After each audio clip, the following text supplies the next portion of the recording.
Some time ago, while driving between Toronto and Ottawa, we came across Tyendinaga Mohawk Territory. The Mohawks, known as people of the Flint, have a long history of independence and a strong sense of sovereignty. Many here see themselves not as Canadians living on a reserve, but rather as a part of a self-governing nation that existed here long before Canada itself. To get a sense of a place, we started asking around and talking to local people. Hello. I don't know what is going on with this Indian territory. Like, do the Indians live there actually? Oh yeah. We're here. Yeah, I'm a Mohawk. Yeah. You are Mohawk. Yeah. Okay, yeah. But you don't wear a traditional, Yeah, you're not gonna find too many of those anymore. Maybe at a powwow or something like that. We dress up, for a celebration or something like that. Because we're interested in how people for indigenous. Oh, we don't got teepees. There's no teepees. Yeah, I know. Our igloo's melted, so we gotta wait till next year. It's gonna be 40 degrees in a couple of days for about 3 months. Let's pause this right here. All jokes aside, of course I knew that those people will look modern and don't live in teepees anymore, but I was simply curious whether we'd be able to find someone who still lives in a more traditional way. So you are modern Indians? Oh yeah. Modern. Okay. Yeah. Modern. Okay. They asked their friends where should we go, and they gave us direction to a man who might be willing to meet us. After that, we drove into what you could call the town center, and what immediately caught our attention was the huge number of cannabis stores.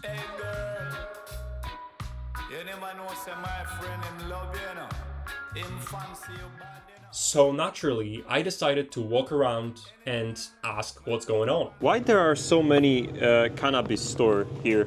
Legal. Because it's legal here. Okay. Well, there's two different kinds of legal. So there's the OCB stores that are legalized through the government. And right now you're on the reservation, the Indian reservation. So this is sovereign land. You're not actually in Canada. As you can see here, the Mohawks of Tyendinaga see themselves as sovereign people, not a subject to Canadian laws. Tyendinaga operates outside the direct control of Canadian government. It is a legal gray zone where both provincial and federal rules aren't strictly enforced. And because it is an Indigenous territory, businesses here don't pay Canadian taxes. But more on that later. And there's also the location, right between Canada's biggest city, Toronto, and its capital city, Ottawa. A perfect spot for the customers from all over Ontario. This Mohawk reservation is the biggest one in Ontario that sells weed and stuff. And so there's like between here and the next reservation, which is like 5 minutes away, there's like probably 60 cannabis shops. You can sell like different stuff than in Canada, right? Yeah, we can sell you any amount, any milligram. So there's no restricted amount of... Yeah. You want 1,000 pounds, I'll sell you Really? 1,000 pounds. For comparison, across all Canada, the legal possession limit is 30 grams. But in Tyendinaga, well, things work a little bit differently. And fun fact, in 2016, the cannabis industry here brought around $30 million in sales. Cannabis here is so cheap and so common that while talking to one of the shop owners, he just handed us a 4-gram nug as a gift. Like totally casual, like it was the most normal thing in the world. He was also the one who gave us the final directions to the man that we mentioned earlier, the man with the bison wrench. Hello? Long journey? Yeah. Hello. Hello? Oh, dog's nice, friendly. Yeah, he's pretty scary though. Blue. Blue. Blue, yeah. Wow, baby. And yeah, that dog was genuinely terrifying. You constantly get the feeling that he could tear you apart any second. No wonder he's the one guarding the bisons too. Just go slow, that's it. Yeah, if you go too quick though, run. Yeah. Could you tell me, what do you do with them? Like for meat or for meat? Okay. Yeah, all of the other byproducts too. So keep the bones, the tools. It's a good opportunity for like young people to know how to clean too. Keep the hides for making jackets, Okay. hats and stuff. But the goal is right now for them to reproduce. So we introduce another genetic. So the whole place, like the 160 acres, will be like encircled by a wall or something? Or? Yeah, this just the fencing. Yeah, it's enough for them. I mean, they get smart. So like, what we'll have to do is tack them down. Because the other day, They just went right underneath. I mean, we didn't have no trouble, but once they see the green grass on the other side, that's where they want to go. Yeah, I'd also go outside of the. Hey, you see a few of Yeah, exactly. Like, how much do they weigh? biggest one, I think they set up to 3,000 pounds, I think. Do they fight with each other? Yeah. The bulls. Oh, Yeah, just started too because it's spring. When they were getting their immunizations, they trampled over a couple, so we lost like maybe about 4. How much is their meat? Is it expensive meat? Yeah, about $25 a pound. it's 3,000 pounds. So the meat is like what? So taking off the bones, probably lose about 1,000. Yeah, those are the hides there. Yeah, those will be turned into like jackets and carpets and stuff. Yeah. To chyba chodzi. A to jest jeszcze świeże. To nawet ogony są jeszcze. And what about like the skin price for the jackets, for the rugs? How much would it cost? It is Crazy expensive. yeah. Crazy expensive, right? You're starting at like $5,000. $5,000. Whoa. All of that, when it's done, processed, that'll probably be 30, 35, 40, yeah, around that. And do you know Indians, or are you maybe Indian yourself? Yeah, I'm Mohawk, yeah. What is the difference between a normal human being and Mohawk? Like, what do you do? Like, okay, it doesn't matter. Like, you get what I'm saying. Like, Yeah. No, we're completely different. Like, we're diplomatically immune, basically. And we don't even have treaties, we have peace pact agreements. There's other Indians that have treaties that fall under the Indian Act. That was created and implemented by Sir John A. Macdonald. The Indian Act was one of the most controversial laws in Canada's history. Created in 1876, it was meant to organize all policies toward Indigenous people under one law, but in reality, it became a tool of control and assimilation. Under this act, the government decided who could be counted as Indian, who could live in reserves, and even who could leave them. For decades, First Nation people needed a governmental pass in order to step off their own land. The act banned indigenous ceremonies, languages, and traditional governments. It forced children into residential schools and even denied women their legal status if they married a non-indigenous man.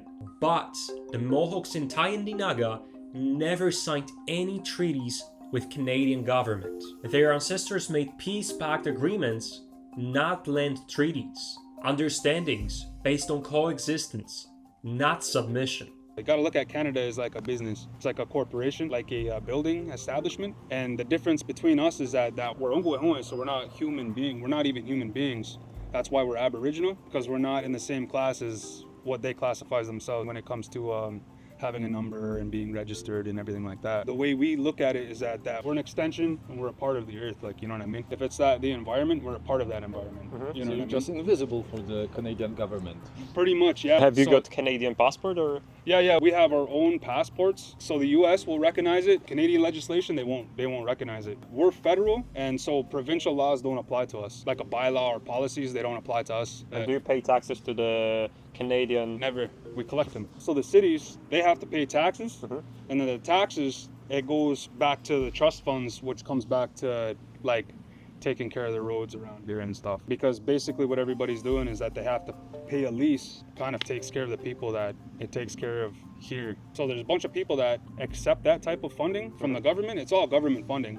But like my family and stuff like that, we're self-sustainable. We're self-governed. If the police show up here right now, like we'll have to go and regulate and say, okay, you're out of your jurisdiction. You have no authorization to enforce any provincial law here. So does it happen that criminals from Canada All the time. Yeah, you have a bunch of people that will post here too, and then we have to go there and say, yo, you gotta leave. Like you're bringing too much So heat. Canadian authorities cannot do shit in here. Nothing. The only one that has jurisdiction here would be the RCMP. What is this abbreviation? Royal Canadian Mounted Police. Because we have a relationship directly with the Crown, we're not inferior or we're not superior to them, we're equal, you know what I mean? So they can't come in and just be like, you have to do this or you're gonna get charged and go to jail, you know what I mean? It's actually the other way around. So if they come in and they try to enforce something, then it breaks the Constitution, which then we can take it to their courts and then they get fined and then go to jail. We're kind of protected like that. So you have like your inside enforcement force. That's us. So you have to like capture fugitives around if someone tries to hide. So you do police as well. Police,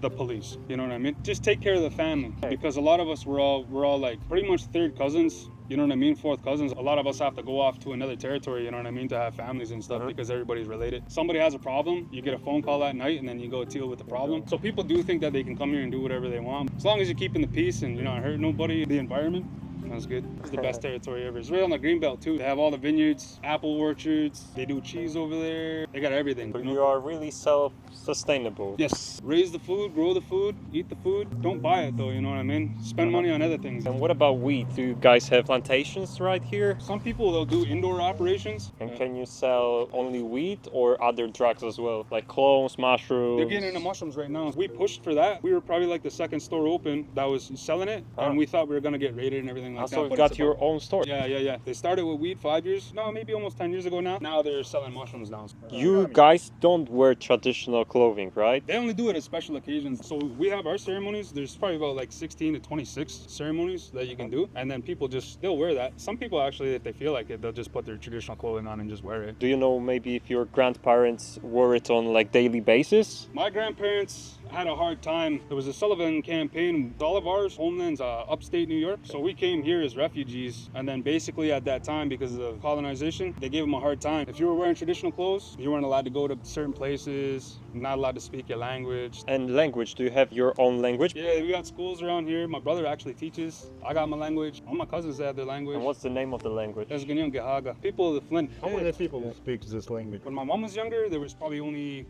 maybe eight speakers. So there had to be like a revitalization because it was like that on other reservations too. So there's 6 sister reservations that are like this, like Mohawk reses, and they separated us because they didn't want us to have our own, you know what I mean? So they segregated us like this. So what happened during the 90s is that they had this revitalization movement. So they started implementing schools and stuff and writing it down. And it always has been there. It's never died. But because of the Indian Act, Sir John A. Macdonald, Indian residential schools, a lot of us got pulled away from our families and taken away. So there's a thing that happened, it was called the 60 Scoop. They would just come in and take kids away and send them to residential schools, take our traditional language, our culture, everything, and get us to learn church stuff. So the 60s Scoop was a period between 1950s and 1980s in Canada when thousands of Indigenous children were taken away from their homes, were taken away from their communities by child welfare authorities. The children were relocated to non-Indigenous foster families and adoptive homes, often with white middle-class families, supposedly to give them better lives. Because of that, many lost all connections to their families, culture, and heritage. It is estimated that over 20,000 children were affected. Hang on, we just talking about traditional clothing. I'll just give you an example. Wow, man, that's awesome. That's good, eh? Wow. My mom just made this. That's why I got dressed up, but that's all about.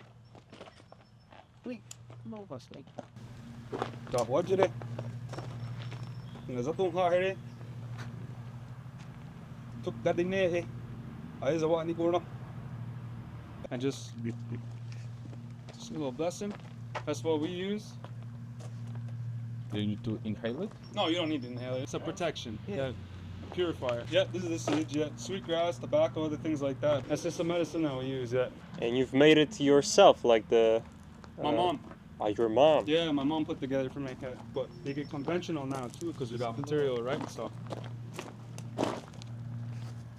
what it is. This is what I got. That's what I got for you. So I do got to get back to my work. So.